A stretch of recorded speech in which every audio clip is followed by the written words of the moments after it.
Now we're going to look at comparing more than two proportions. We've looked at when the response is quantitative. We did that earlier, but now we want to look at when the response is categorical. So we're going to start by looking at an example, recruiting organ donors. Organ donations save lives, and there have been a lot of studies, and they found that the majority of people approve of organ donation in principle. But organizations still face a difficulty in recruiting people to agree to donate their organs. So this leads to the research question, how to recruit organ donors. So some researchers conducted an experiment to address this question. And they wrote an online survey that asked people to imagine that they've moved to a new state and they're applying for a driver's license. So that's usually when you make the election.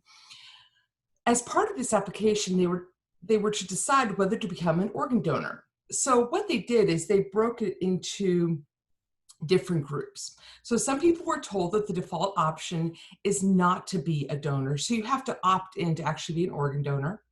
Others were told that the default option is to be a donor, so they'd have to opt out so that they would not be a donor. And the third group was asked the question with no prior default option, so there was just a yes or no checkbox. So those are our three options.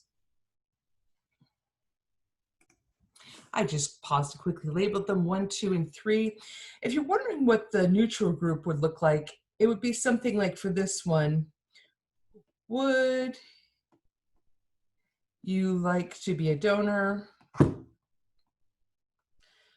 that was my iPad sliding down there, okay.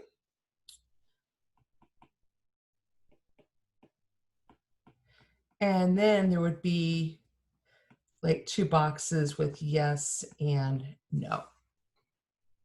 The other ones, you'd actually have to, it would tell you that for like number 1, that the default option is not to be a donor, and if you want to opt in, you would have to check the box to opt in. So all the participants were asked whether or not they would become an organ donor. So everyone is asked, it's just what changes is how they're asked. Participants were recruited through various general interest bulletin boards on the internet, and they were offered a $4 incentive for completing the online survey. So it's not a lot of money, but it was a little something for their time. Subjects were randomly assigned. So hopefully at this point in the quarter, you're like, ooh, that means something special. We'll get into that again later. But subjects were randomly assigned to be told one of the 3 default options. Researchers counted the number of individuals in each group that said they would be organ donors from a total of 161 responses. All right, so let's hopefully, if you'd like to, I actually filled this out. Hopefully this is all very, very, very, very familiar. You're like, again, yes, again. Observational unit. The response now, we'll notice, is going to be categorical, whether or not they choose to be an organ donor. Is it an observational study or a randomized experiment? Remember, I mentioned earlier that they were randomly assigned. This is a randomized experiment, so because they were randomly assigned to one of the 3 options. So the next thing we want to do is describe the parameters of interest and assign symbols to them. As we're talking about, we're not talking about means here, we're talking about proportions. Our parameter of interest is going to be, remember when we talk about parameters of interest, we're talking about the population. So we want to talk about pi. And as we have 3 groups, we're going to have 3 pies. Pi, I'm going to do for the opt-in group in, opt-out group, out, and then the neutral group, I'm going to do neutral. So now the question is, how do I decide how I'm going to word this? This is when you're going to want to make sure you see what the researchers were looking for. They're looking to see for people to actually become a donor, right? That's what we're interested in. And you also, they tell you here, the researchers count the number of individuals in each group that said they would be donors. Okay, so we're not looking for the proportion that would not be donors, we're looking for the proportion that would be donors. So we want to know the probability of being a donor if the default is opt-in for pi in. You're like, well, what about long run? Yeah, the long term or long run probability, because that's what we're interested in. Probabilities are, we speak about in terms of long runs, like flipping a coin. The probability of it being heads is 0.5. So that is the long run probability. So when we're talking about probabilities, it's kind of by default, but it doesn't hurt to say long run.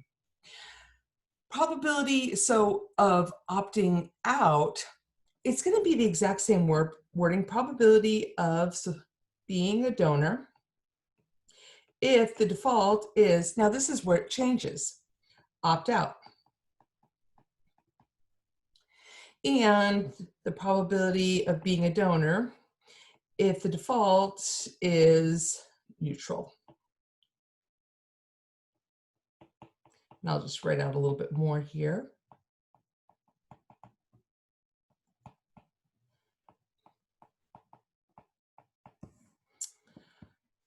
So now we have our 3 pies. So now we want to state the hypothesis in words and in symbols. Hopefully, once again, this is something that you can just, you know how to do right away. Try it for yourself. Pause and see if you can do it in symbols first. So you'll notice I did my H sub 0 and H sub A. H0, my null hypothesis, nothing special is happening, okay? So all the probabilities are the same. Pi sub in equals pi sub out equals pi sub neutral. Hopefully you wrote that down. You notice that I left the H sub A blank, because remember, there's not a simple way to write that. There's just, because we can't, what we don't want to say is that they're all different from each other, because that's very, very, very specific case. So think about now in words what you would write for the null and alternate. So remember, the null is nothing special is happening. The default option, whatever that they're given when they look at the form, does not affect whether someone becomes an organ donor. They would choose to be a donor or not choose to be a donor, regardless of how it's worded. They would make the choice. It wouldn't matter how it's worded. The alternate hypothesis is at least one of the pies is different. So the default option does affect whether someone becomes an organ donor. Now remember, as we talked about before, pi sub in does not equal pi sub out, does not equal pi sub neutral. That is very specific. That's saying that they're all different. It's very strict if we were looking for this in research. So remember, we just want to look at one is different. This would be a very specific research question, and that's not what we're looking for. It may be more than one is different, but all we're concerned about with this research is whether there's one that is different, one that is better, and will get people to actually become organ donors. So here's the summarized counts from the study. The default, they tell us whether it's going to be opt-in, opt-out, neutral, and then they give the total, and whether they said the people opted to be a donor, yes or no. And over here, you'll notice that when we use the applet, this is where this was actually generated from, that this shows, and it actually is helpful to see it visually, because remember, looking at numbers is nice, but it's really nice to see these numbers. Does it look like one is more likely than the others to have people be a donor? Well, I look right here and I'm like, oh, donor, this looks like by far, this looks really good compared to this one. And these two are about equivalent, but right away I see that. So it gives me some hope that there is some difference. If these were all roughly the same height in terms of where these lines were, I wouldn't think that there was much difference between, but already I'm thinking, oh, there probably is something. But can we just say, stop right now? Are we done with our statistical analysis because we did a bar chart? Definitely not, all right? So what we need to do next is, before we can say anything or draw any conclusions, is we want to compute the proportion of yes for each default option. So I'm going to do the first one, and then I'd like you to pause and do the next two. P hat, proportion that they opt in. So remember, the success in this case is saying yes, and that's going to be 23 out of the total is 55. I, of course, use a calculator, and I'm going to 3 digits, and I get 0.418. And this should match what I see here. And if I looked at opt-in, and oh, this is a little bit above 40%, so that totally makes sense. That looks like about 41.8%. So please pause and do the other two. So hopefully you came up with these numbers, and they match they look reasonable compared. And that's one nice thing when you have the bar charts, you can look and say, oh, 82% for my opt-out group. Yeah, that looks about right. Now, two possible explanations for why we observe the proportion of yes to be different for the default. Let's stop and think. Could this have happened by chance alone, these numbers that we got? Yes, of course, it's always possible. But remember, we're asking, and of course, this is all down here, how unlikely is it to see this kind of difference by chance alone? So that's what we want to look at. So first, random chance, nothing special happens. It's a total fluke, the numbers we got. Or it's not by random chance, but because there is an association, there's some relationship between becoming a donor and the default option. In other words, the way the question was asked. So once again, we're going to look at whether there is actually a difference. So of course there is a difference, but we want to look at how surprising would it be if they observed that those differences in proportion of yes across those different default options happen by chance alone? So we need to investigate. So we're going to start, of course, with simulation. But before we get to the actual simulation, in this case, a tactile simulation, let's think about about one statistic we can use to compare the three groups to each other.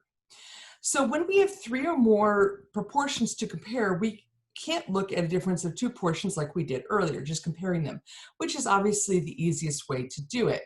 When you just have 2, you just compare the 2. But we can use a statistic, like in the case of comparing more than 2 means. So we could use max versus min, mean of absolute difference. These both work when comparing proportions. The only one that we absolutely cannot use is the F statistic. The F statistic is only used for comparing means, all right? But there is something that is similar to the F statistic, but it's an equivalent to the F statistic that's used for proportions. So that is called the chi-squared. So a commonly used statistic for comparing multiple groups on a categorical response, sorry about that, is the chi-squared, and it looks like the x squared.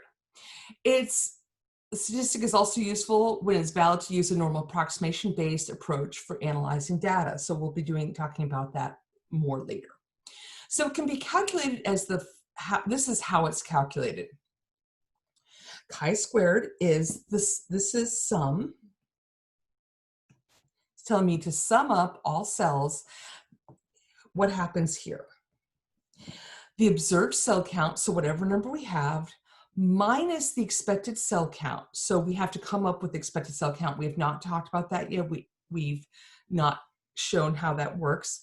But you take the difference and you square it. When we square it, what happens?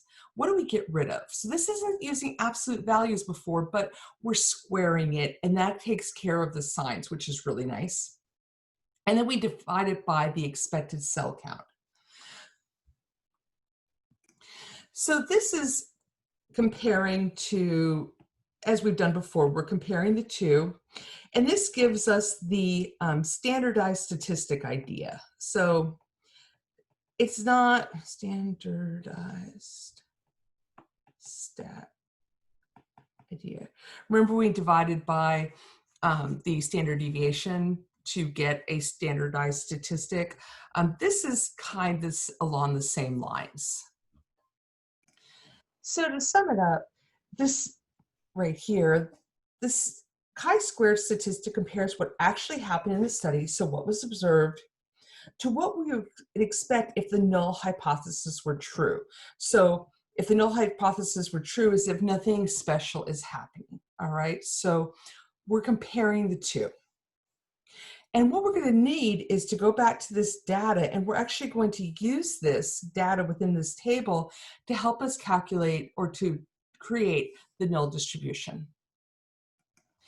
So to determine expected cell counts, because remember we need that above to get chi-squared, what would you expect if the numbers in the table were literally, if the null hypothesis were true, if these were randomly just happening? Now, these totals here, and these numbers come directly from the table. So what I'd like you to do is pause this video for a moment and go back and confirm that these totals are what are in the table above of observed, what actually happened in the study. Okay, so hopefully you did that and you see that yes, these are the totals. Both sets of these are the totals from what is up in the, what was observed in the study. Now, what you're going to notice though is we're changing up a little bit what we do here. These opt-in totals, as you'll notice, that none of these numbers right here, these equals, are what was in the table, right? Because opt-in yes was 23. So go back and you can check that and see that. And you're going to notice that we are not using the 20, this was 23, this one was 41, and this one was 44. You don't see those numbers at all in this table, all right? We don't see it at all. What we want to do instead is that we want to take this 108, okay? So I want this 108 here. I'm actually going to highlight. I want this 108, and what I want to do is, I'm going to use red, is I want to spread it across. I want to, oops, that's underlined. Let me try again here. Okay, I want to spread this 108 across the three different scenarios as if they were by random chance alone. Well, how are we going to do that? Are we going to start rolling dice and just make it up? No, that doesn't really make any sense. What we're going to do is instead look at the proportion. So what we're going to do is say, we know that there are 161 total, observations. Hopefully we all agree about that. What we're going to do, and sometimes this is an easier way to see this, is we're going to take we've got 55 happen in opt-in. So hopefully we all agree there. 55 happened out of the 161. So out of the 161, 55 were in the opt-in group. All right. So there you can see the 55 divided by 161. I'm just writing it a little bit differently. So this is the proportion of the 161 that were in the opt-in group, is right here. Now, we want to split that between the 108. So I'm going to multiply it by 108. So this is just a slightly different way of looking at it here. But you're going to notice the pattern works all the way across. All right. So if we take the 55 divided by 161, so that's the proportion here of the people who were in the opt-in group. But how many of those out of the 108 said yes? So how much of that proportion said yes to the 108 were blah, blah. So what proportion? So we have the proportion of the total. We're going to multiply it by the total who said yes, 108, and that gives us 36.89. You're going to notice that this pattern stays the same. The 108 on the top does not change, okay? So this 108, you'll notice all the way across stays the same. The total at the bottom for all of them actually stays the same for everything, right? Because we're comparing it to the 161. The thing that changes is that we're looking at the proportion for each group. So this takes a little bit of time to get used to doing.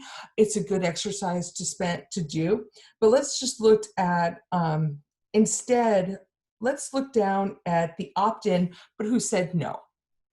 There's 55 out of the 161, so that proportion does not change, right? Because there were 55 out of the 161 in the opt-in group.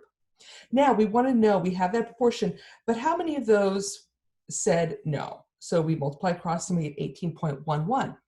Something to keep in mind is that we have 55 here total. Got my 55 here. Sorry, I've got so much writing on here. Just going to take this over here. 55, if I subtracted 36.89, what do you think I'm going to get? Hopefully you're going to say 18.11, because remember, these are going to add down to be the totals that are at the bottom.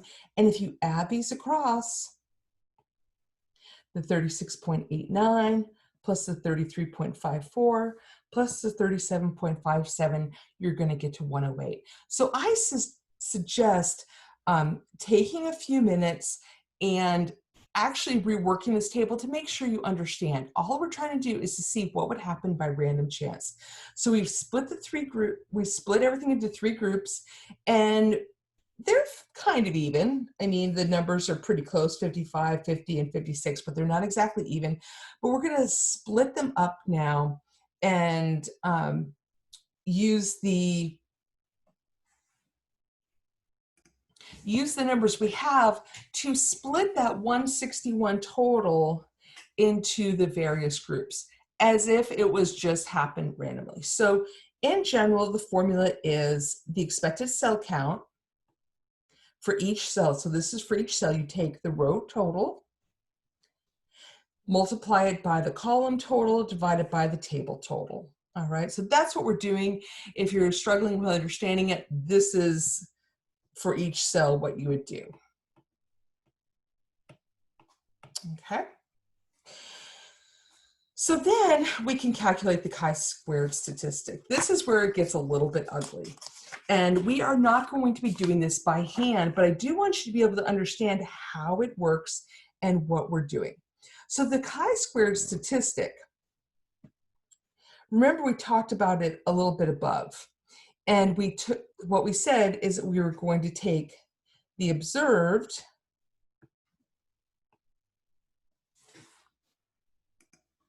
So I'm going to scroll. If you get a little motion sick, close your eyes for a second. Remember, we're going to take the observed cell count minus the expected cell count over the and square that, and then divide it by the expected cell count. So let's go back up. The opt-in, let's start here. We've got 23. So that's what we observed. So that's our observed cell count. So we're going to take 23 minus, now that expected cell count, that we calculated to be 36.89. Then we're going to square it and divide it by 36.89. Are we done? Definitely not. We have to do that for all of them, for each of the cells. So now the next cell was 41, right? If you look back up, our opt-out, our expected cell count is, our opt-out, but our yes is 33.54.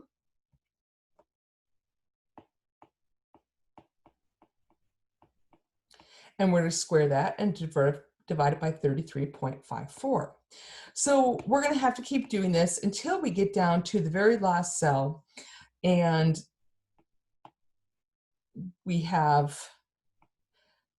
the expected cell count is 18.43 squared. What should I put? Let's see, I know it's 18.43. Take a second, pause, and see if you can find in the actual, go back up and see if you can find the number that should go in the, for the for the observed observed value. I've done that a couple times today. Sorry about that. The observed cell value. And hopefully you went and found 12. Now we have to do that. It would be a very long and arduous calculation. It comes out to be 24.28. Don't worry about what that means right now, but there is our statistic. How many of these should there be total?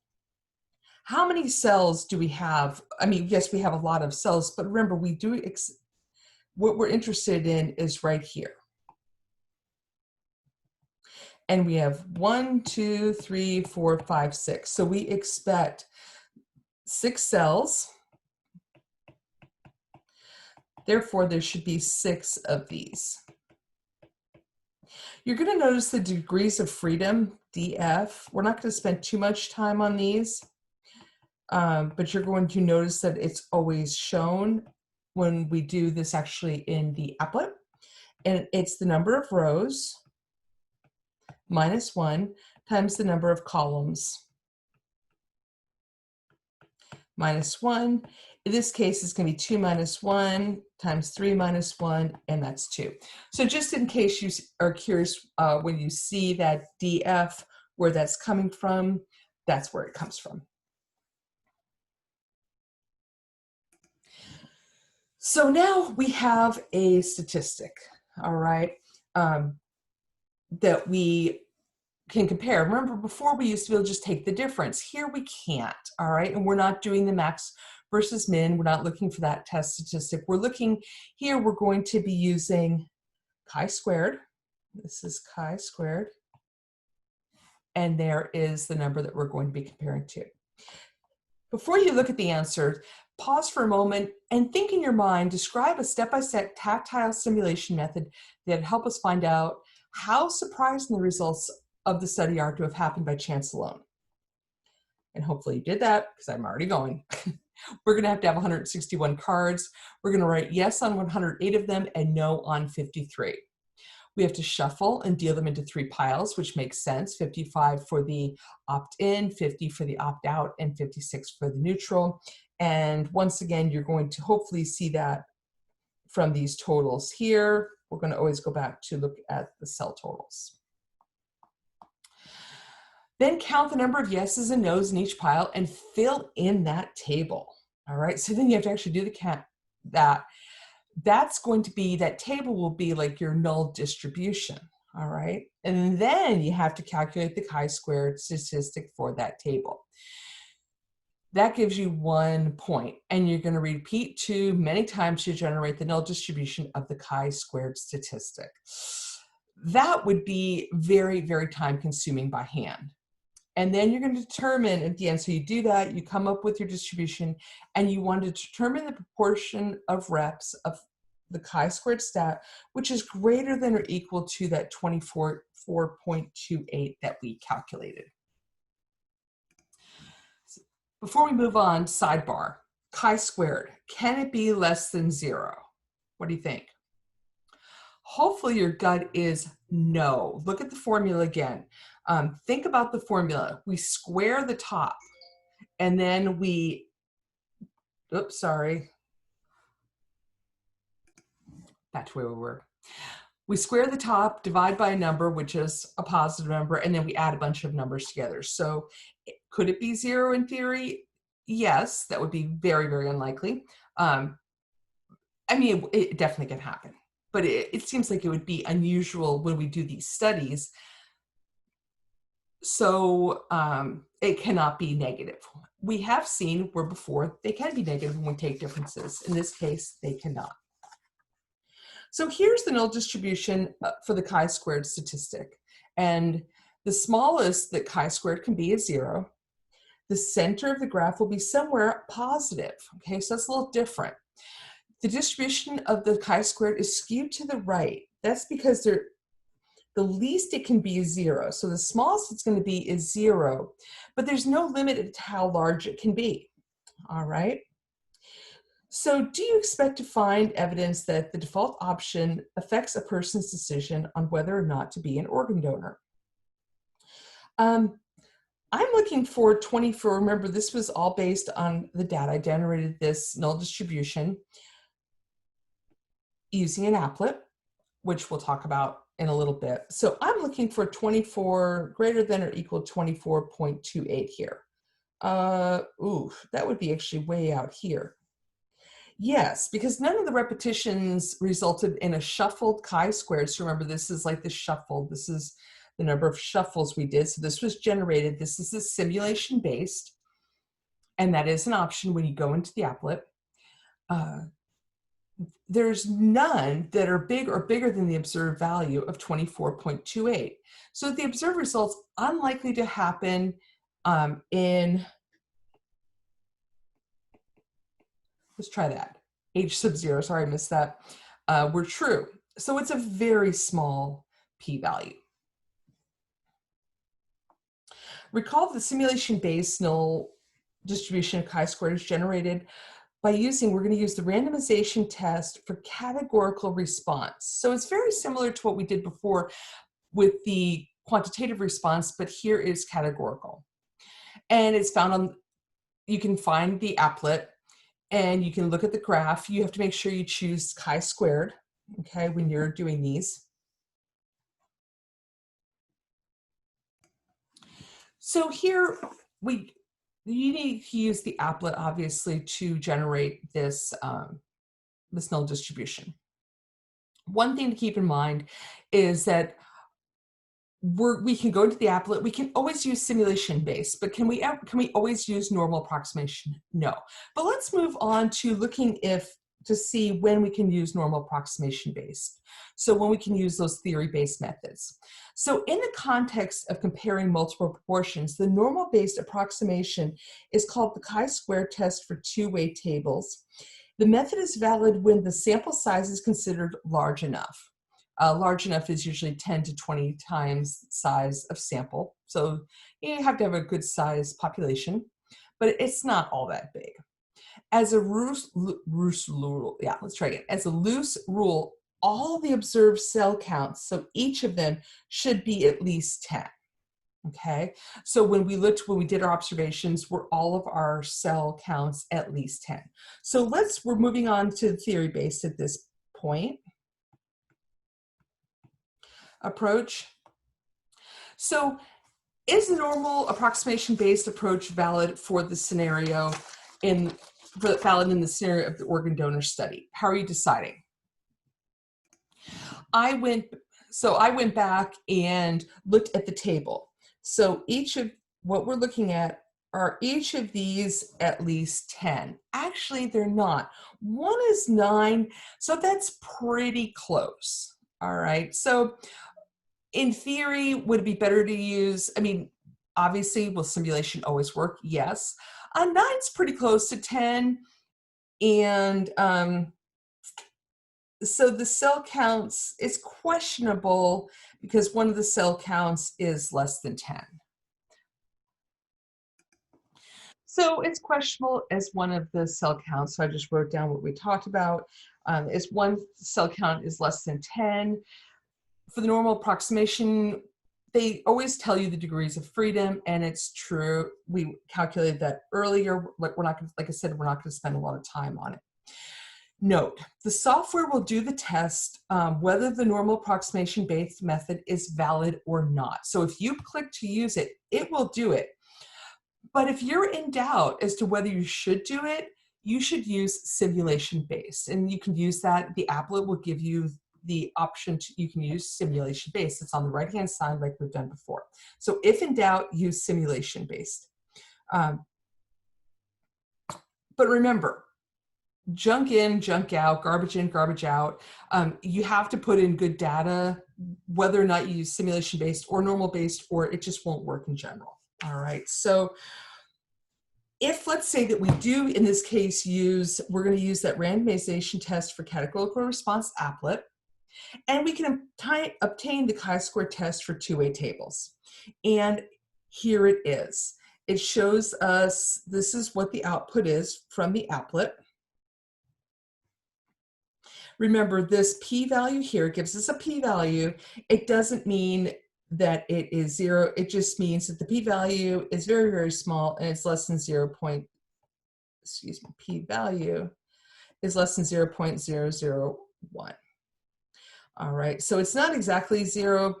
The p-value is just very small. It's not exactly small, zero, just very, very small.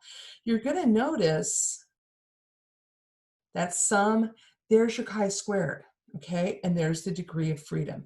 So where it says sum, this is our table for the contributions to the chi-squared. All right, so if you actually did that calculation above when we were doing it, and then we did the summation, so going back up here, if you actually calculated this out, that would be the value that was shown. So this value right here, this very first one for the first cell, if you do that calculation, that's going to be the 5.23. So they add them together, and there's your sum, and there's your chi-squared value. So based on your findings from the chi-squared test for two-way table, state your conclusion. Even without 10, we're going to finish this up to illustrate this without 10 used to illustrate. Obviously, we should stick with simulation, but we're going to use this to demonstrate our answer. And honestly, it's going to be our conclusions. We're going to say them the same way we do before. So I'll come back and do that in just a moment. Now, is there convincing evidence that the probability for choosing to be an organ donor is not the same for the default option? What would the next logical question be? Well, which option has the higher probability, right? Which one is the better one to use? So which option is better? All right. The best way, so which option is better to get people to agree? The easiest way to do that is to actually compute the confidence intervals. All right, so the confidence intervals is where we want to look at. So confidence intervals is going to give us that range, all right, to see with the differences there. So I'm going to pause this and write out the findings, state conclusions, and then we'll go back and finish up with the confidence intervals. Okay, so once again, based on a very small p-value, and because the study was a randomized experiment, we conclude that among people like those in the study, the default option affects whether or not a person chooses to be an organ donor.